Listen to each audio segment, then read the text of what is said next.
Order.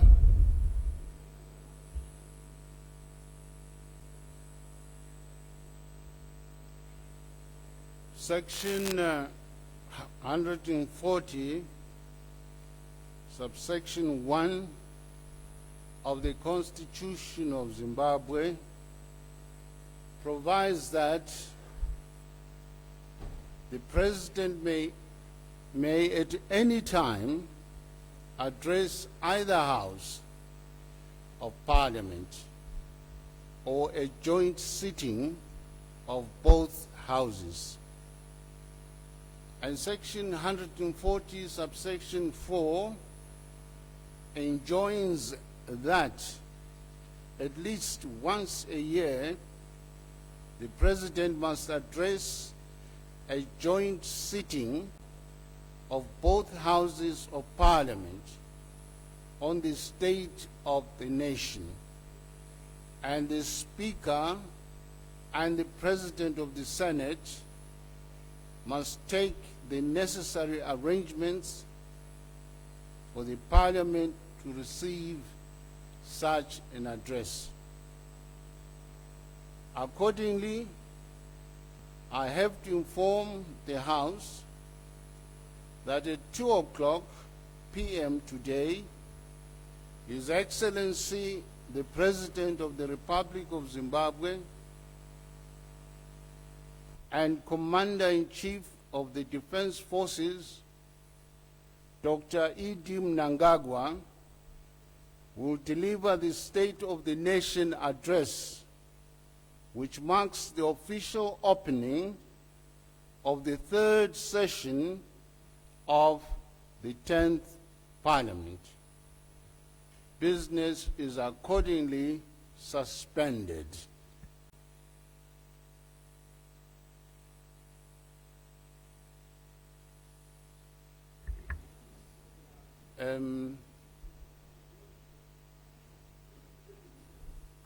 Sergeant at Arms or one of the clerks, can you ensure that the people by the entrance there stop making noise?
Honorable President of the Senate and honorable members, it is now my singular honor and privilege to invite His Excellency, the President of the Republic of Zimbabwe and Commander-in-Chief of the Defense Forces, Dr. Emmerson Mnangagwa, to address the joint sitting of both houses of Parliament on the state of the nation and in terms of Section 140, subsection 4 of the Constitution of Zimbabwe.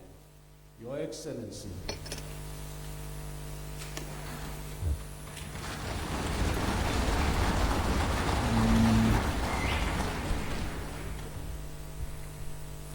The First Lady in absentia, Dr. Emmerson Mnangagwa. The Vice President, Honorable General Retired, Dr. CGDN Chiwenga, again in absentia. Honorable Vice President, Colonel Retired, Dr. KCD Mohadi.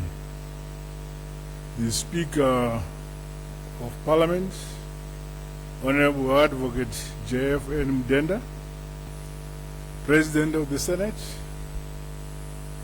Honorable M.M. Chinomona, the Chief Justice, Honorable Luke Malava, Honorable Ministers and Deputy Ministers who are here,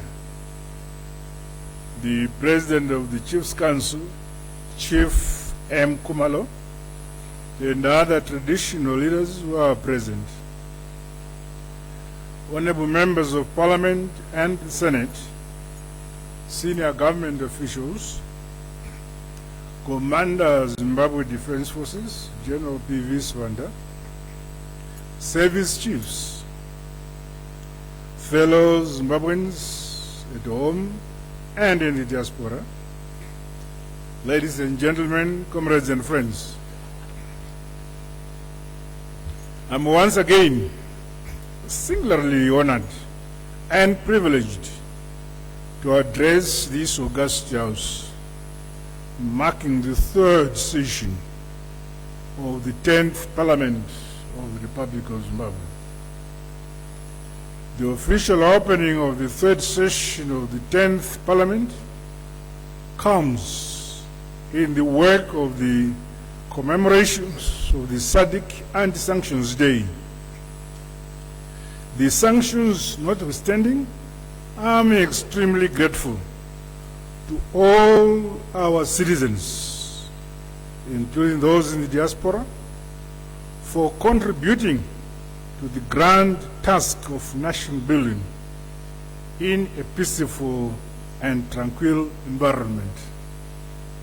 The unity, peace, and resilience of our people have been the pillar of economic development of our country in the face of the illegal sanctions imposed by the West. Let us remain focused and disciplined as we entrench the current economic stability and growth in our march towards Vision 2030. The national economy is projected to grow by 6.6% in 2025, encouraged on recovery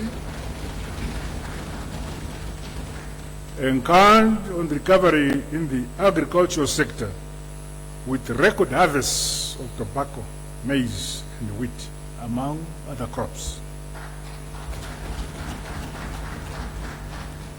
These are a result of the implementation of the agriculture, food systems, and rural transformation strategy. Under this strategy, the Pfumvudza Intwasa program has empowered over 3 million households with inputs.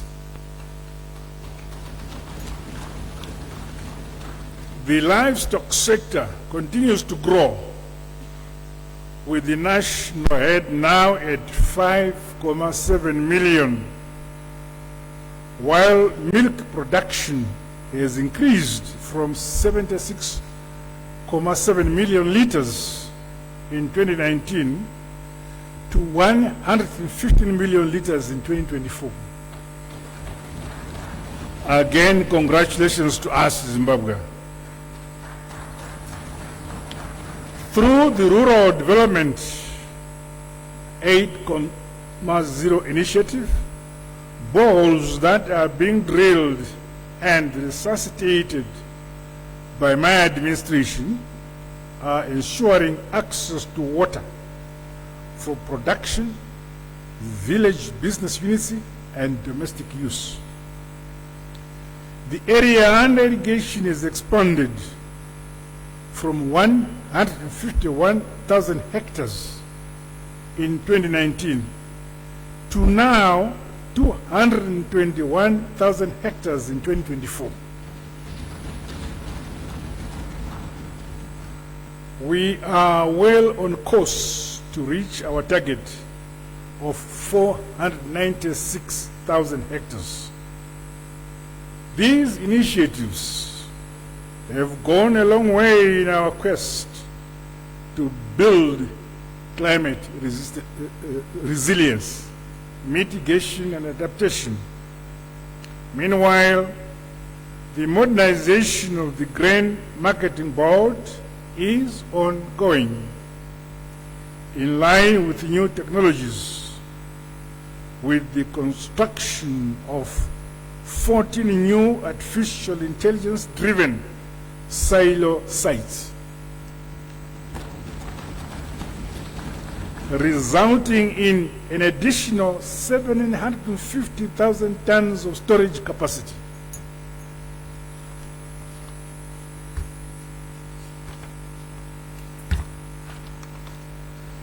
The accelerated issuance of bankable and registrable title deeds for A1 and A2 farmers, as well as deeds of grant for previously African purchase areas, is said to have transformational impacts in our agricultural sector.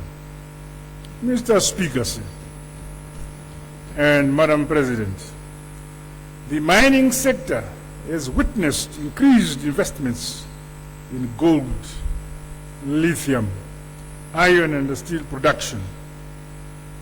The commissioning of new plants, independent power generating units, and energy parks, among others, are ensuring that all sectors achieve targets with regards to value addition, beneficiation, job creation, and the growth of our gross domestic product. The Mines and Minerals Amendment Bill has been gazetted and is expected to be finalized during the current session of Parliament. My government is committed to weeding out irresponsible mining stakeholders who cause pollution, degradation of the environment, and damage to critical infrastructure at Disabilities. As we welcome investors in our jurisdiction, we expect that they will adhere to the Constitution and the laws of our country, while also respecting our people, respecting our customs, and respecting our culture. Mr. Speaker, sir, and Madam President, since my last address, the manufacturing sector registered a 15.3% contribution to GDP. The success is attributable to significant investments in the steel, cement, dairy, cotton to clothing, and pharmaceutical value chains, among others. The Zimbabwe Industrial Reconstruction and Growth Plan, Rural Industrialization, and the Community Economic Empowerment Trusts will result in increased production, leveraging on our resource endowments. I urge our people to take advantage of the new policy approved by Cabinet on community economic empowerment trusts and reserved sectors for our people.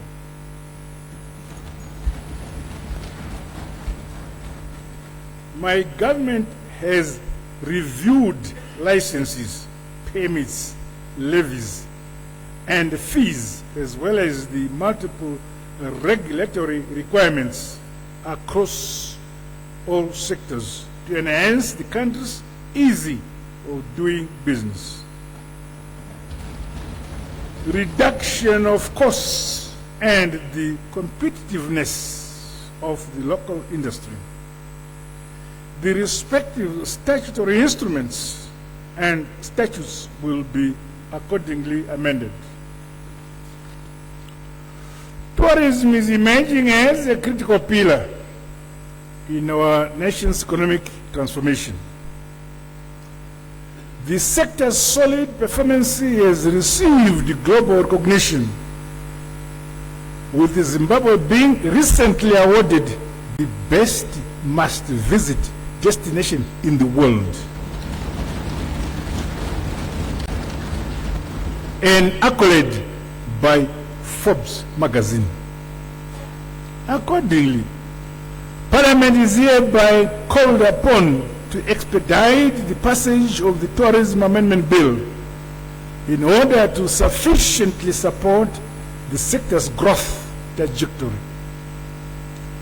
A number of independent power producers, the IPPs, captive power producers, CPPs, commercial and industrial players have been licensed. Their onboarding into our national grid has increased the power supply in our country.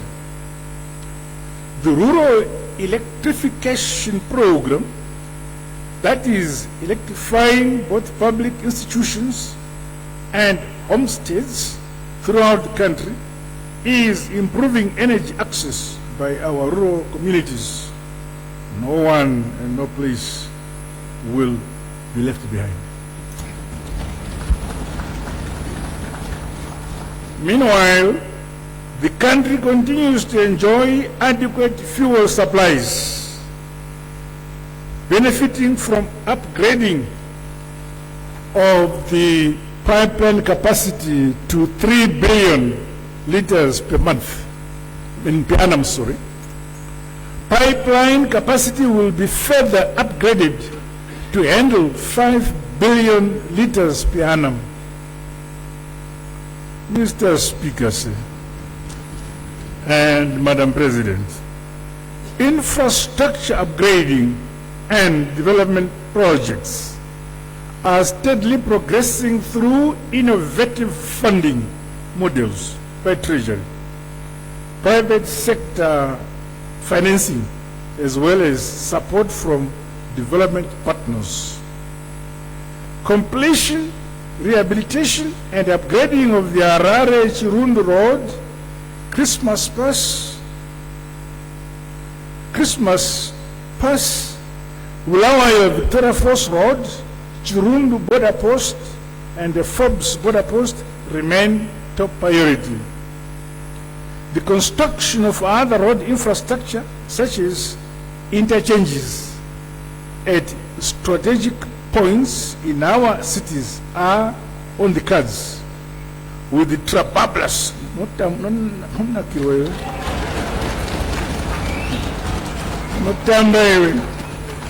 with the Trabablas interchange now operational.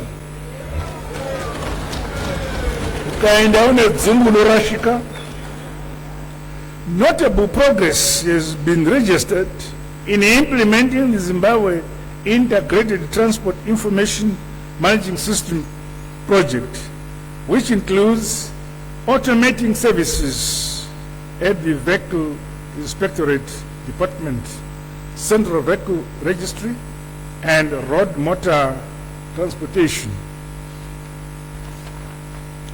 Mr. Speaker, sir, and Madam President, the tight monetary and fiscal environment in the economy have remained favorable to support sustained economic activity. My government is diligently implementing the necessary policies, measures, and initiatives to maintain currency stability of the ZiG and inflation. Going into the future, the trend in macroeconomic stability is expected to become the status quo in our country. The country's foreign currency generation capacity continues to strengthen. Inflows stood at US 10.4 billion as of August 2025, which is an upward increase of 26.8% from the US 8.3 billion recorded during the same period last year. Consequently, foreign currency reserves increased to about $900 million as at the end of September 2025, up from $700 million in June 2025. In recognition of this effort, the World Bank recently ranked Zimbabwe first among the top 10 countries in the world that have made significant progress in foreign currency reserves accumulation.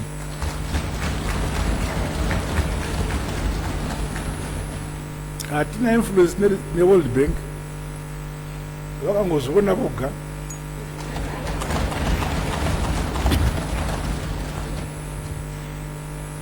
On the fiscal front, I am pleased to advise that we remain steadfast in strengthening sustainable resource mobilization strategies to ensure provision of public services.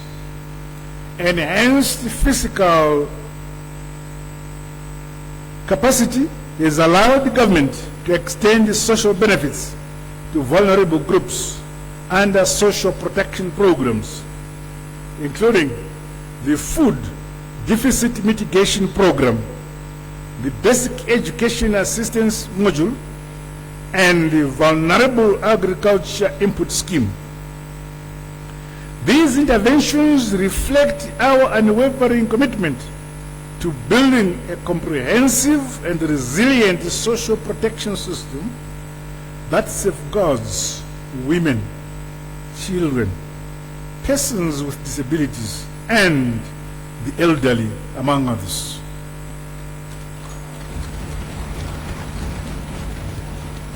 Our health sector is undergoing a significant development program focusing on strengthening human resources, improving health financing, and modernizing infrastructure and technology. These efforts aim to improve healthcare access and quality with a focus on maternal and child health, disease prevention, and digital health integration. Similarly, in the education sector, key initiatives include human capital development, promoting entrepreneurship, creating public-private partnerships for infrastructure, and increasing access to education to a broader array of our students, in particular the vulnerable. Furthermore, my government remains committed to driving innovation for national growth and delivering a beneficial knowledge economy. The Digital Ambassadors Program thus aims to equip young people with digital skills and enhance ICT literacy. It is worth highlighting that my government recently adopted the Zimbabwe National Artificial Intelligence A1 strategy, designed to harness the economic potential of artificial intelligence while mitigating its undesirable impacts. Mr. Speaker and Madam President, several new laws have been promulgated and existing ones continue to be amended to eliminate gender imbalances and promote the achievement of gender equality in our society.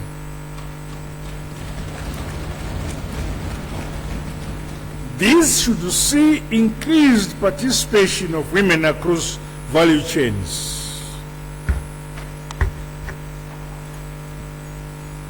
So, my men folk should not complain when I continue to promote women.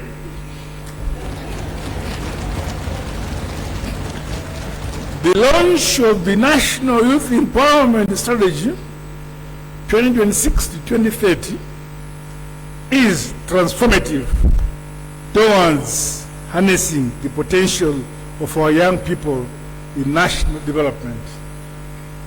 Additionally, the upgrade of vocational training centers will see a stronger base for industrial growth.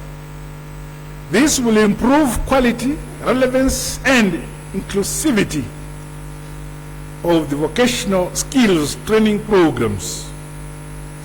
My government is providing welfare services to veterans of the liberation struggle, heroes, dependents, and the war victims, as well as empowering and mainstreaming all categories of veterans to fully participate in the economy and guarantee their welfare.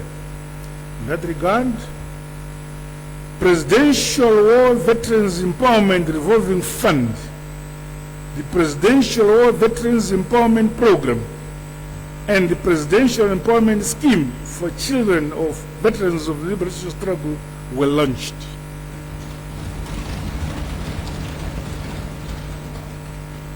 After successfully implementation of the food deficit mitigation strategy during the El Nino-induced drought experienced during the 2023-2024 summer cropping season, government will continue with the program to cater for food insecure households. Our ZANU-PF-led government will also continue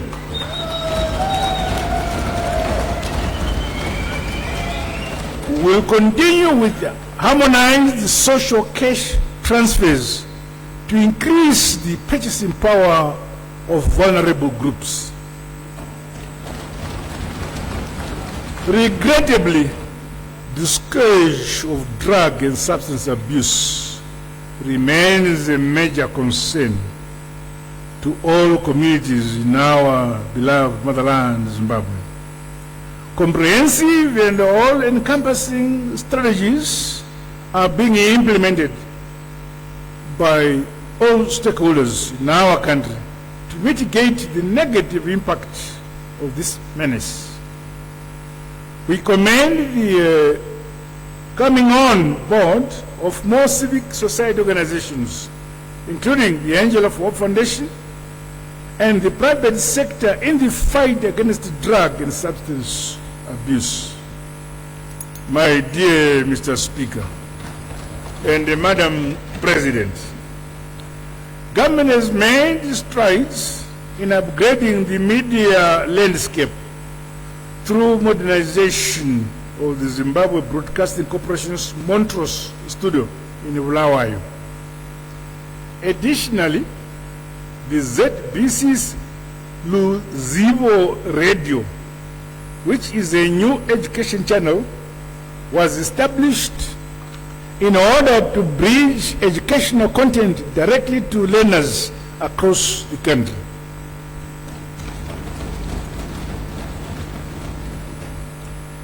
The enactment of the Broadcasting Services Amendment Act has introduced very progressive media reforms which broadened the scope of the Act to encompass, among other issues, the emerging digital broadcasting services.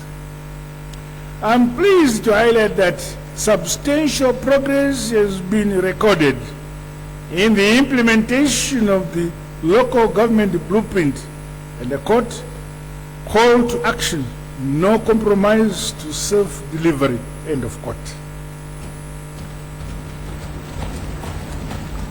All our local authorities have developed master plans, and all 92 councils completed valuation roles, with 91 of them having deployed enterprise resource planning systems to modernize their operations. Only one is left. In response to climate change, my government has adopted the National Climate Change Adaptation Plan, the Carbon Trading Framework and Registry, outlined in Statutory Instrument 48 of 2025, is said to unlock climate finance and promote mitigation efforts across all economic sectors. Relatedly, water security is emerging as a critical challenge with implications for energy and the food systems. In this regard, my government is scaling up integrated water resource management and investments. In line with our engagement and re-engagement program, my government is implementing its policy on foreign relations and international cooperation. In this regard, Zimbabwe remains committed to further deepening political, economic, educational, scientific, innovation and cultural relations with all countries of the international community. We are pleased as Zimbabwe to have won the bid to host the continental headquarters of the Intra-Africa Trade Fair Company. Congratulations. Mr. Speaker, Madam President, the importance of the timeless discharge of legislative duties reposed in Parliament cannot be overemphasized. Parliament is reminded that laws passed by this august House carry the hopes and aspirations of our people, and consist of central policies for implementation by the executive. It is therefore critically important that the law-making process be expedited for the efficient operation of state apparatus. Collectively, we have a duty to sustain the prevailing confidence that the people of our country have in our governance system. Allow me now to turn to the legislative program, which the third session of the 10th Parliament must pursue with renewed vigor and focus.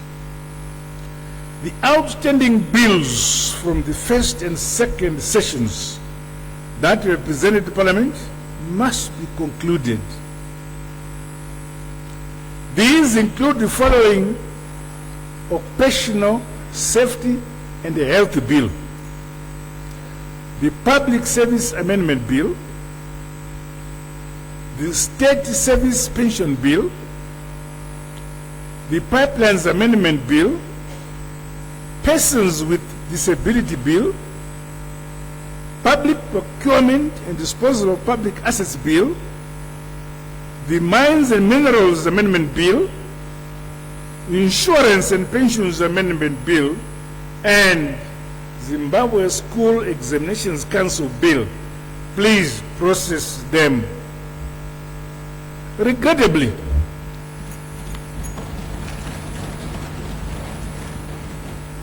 there are additional bills that